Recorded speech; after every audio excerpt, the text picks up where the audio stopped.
Poitiers-Chartres, c'est la première vraie grosse affiche de cette saison à Saint-Éloi. Les deux équipes comptent chacune 6 victoires et 2 défaites. Alors côté Poitevin, ce match est pris très au sérieux puisqu'il va en quelque sorte donner le la de cette seconde phase. Solide en défense depuis le début de la saison, Poitiers a travaillé cette semaine sur son agressivité, indispensable après une coupure de 21 jours.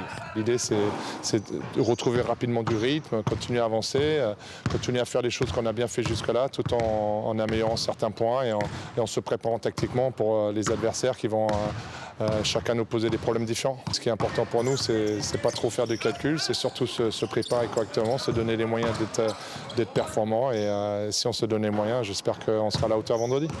Être à la hauteur et tout simplement gagner face à une équipe de même valeur que Poitiers. Gagner pour ne pas gâcher toute cette confiance accumulée au cours des 6 dernières victoires consécutives. Gagner enfin pour imaginer un retour en Pro B, même si tout ça reste encore tabou.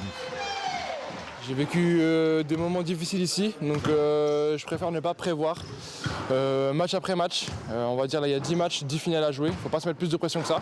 Il faut les jouer comme si c'était des matchs de championnat. Et de toute façon, c'est des matchs de championnat réguliers, on va dire, c'est pas encore les playoffs. Donc voilà, il faut jouer match après match et on verra le résultat au bout des 10 matchs. 10 matchs, dont le dernier se jouera le 12 avril dans une aréna flambant neuve. De quoi donner encore plus de motivation aux joueurs du PB86.